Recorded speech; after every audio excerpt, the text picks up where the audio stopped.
सासों की एक बहू। बलविंदर की पहली बीवी को बच्चा ना होने के कारण वो दूसरी शादी करता है, लेकिन जब दूसरी शादी से भी बच्चा नहीं होता तो वो तीसरी शादी करता है, और तीसरी शादी करने के बाद भी जब उसे संतान का सुख प्राप्त नहीं होता तो वो डॉक्टर को दिखाता है। और फिर बलविंदर जी, दोष आपकी बीवियों में नहीं, आप में है।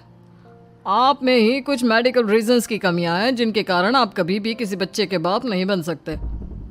अरे बाप रे, ये तो घोर समस्या हो गई। एक बच्चे का बाप बनने का मेरा सपना था और आज वही चूर चूर हो गया। 3 बीवियों में पहली बीवी इंद्राणी, दूसरी बीवी सुधा और तीसरी बीवी कलावती। मुझे एक माँ बनने का सौभाग्य प्राप्त करना है।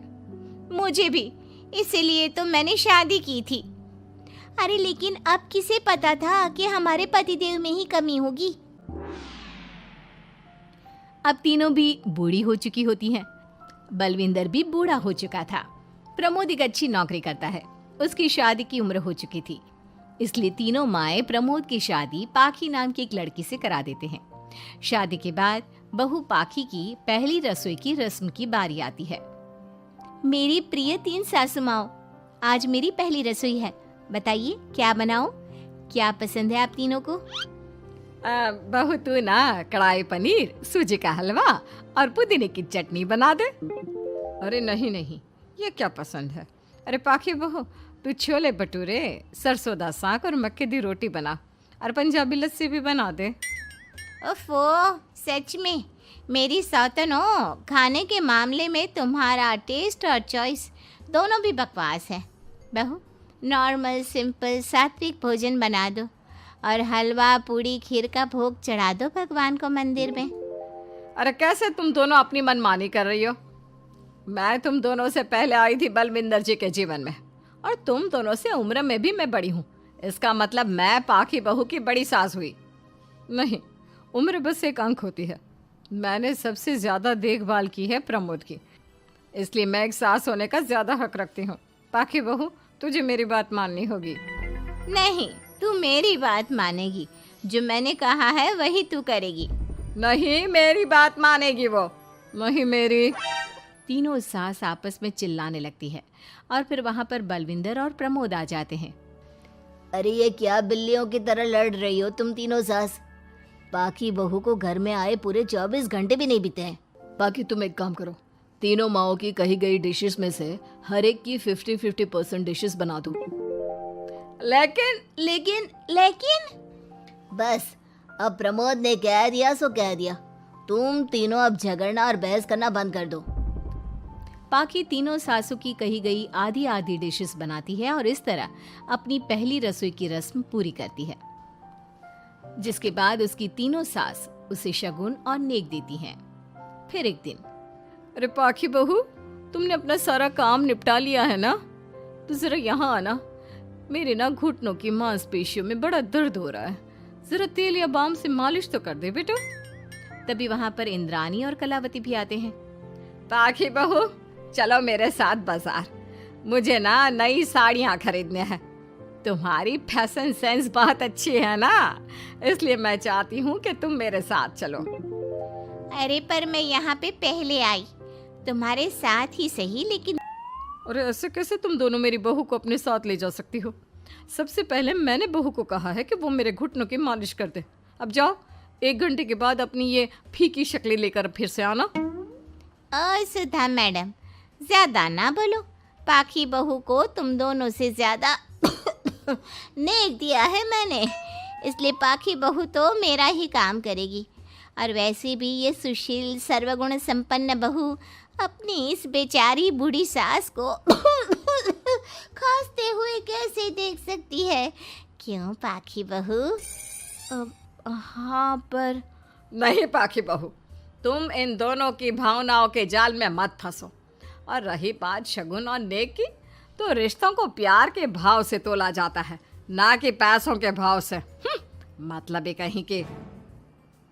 ओ इंद्राणी, ज्यादा मत उछलो, पता है कौन कितना मतलबी है। उफो, अब फिर से आप तीनों मत शुरू होइए।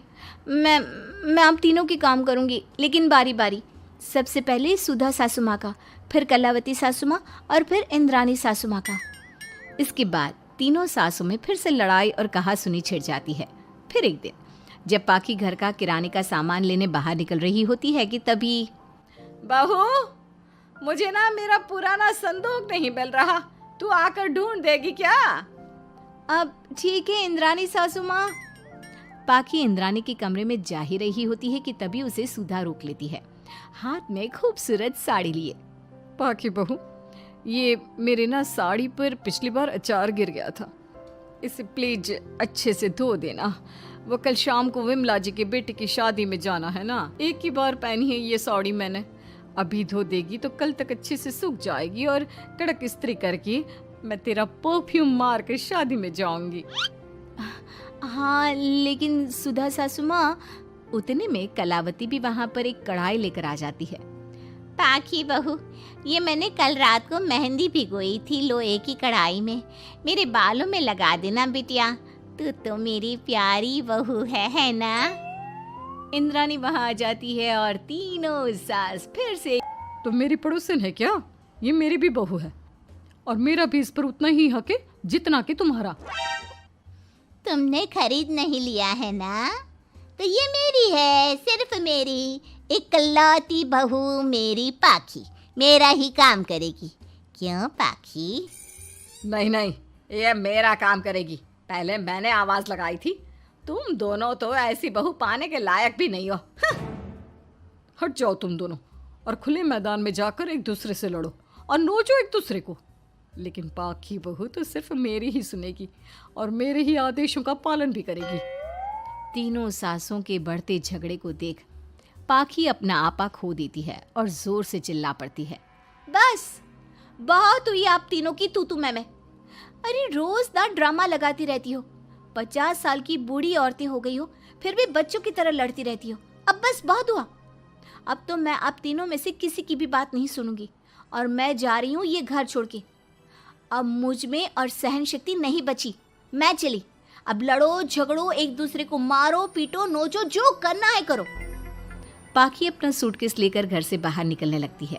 तभी तीनों सास बेहद घबरा जाती हैं और भावुक होकर पाखी से विनती करने लगती है, पाखी बहू, हमें छोड़कर मत जाओ ऐसे। अरे हम तुम्हारे बिना मर जाएंगे। इतने कम समय में ही तुम हम सबकी जीने की वजह बन चुकी हो। माफ कर दो हमें बेटा। हाँ प्लीज, ये घर तेरे बिना सुना सुना हो जाएगा। हम तीनों सासों की एक ही तो बहू है, लेकिन हम अपनी एक बहू को बेटी की तरह प्यार देंगे, उसके साथ सहेलियों की तरह रहेंगे। लड़ाई झगड़ा सब कुछ छोड़ देंगे बेटा, लेकिन तू छोड़ के मत जा। अपनी तीनों सासों को भावुक देखकर पाखी की भी आंखें भर आती है और वो उन तीनों को माफ कर देती है और उनके गले लग जाती है। इसके बाद तीनों सास अपनी एक बहू संग खुशी से मिलजुल कर रहती हैं और आपस में जरा भी लड़ाई झगड़े नहीं कर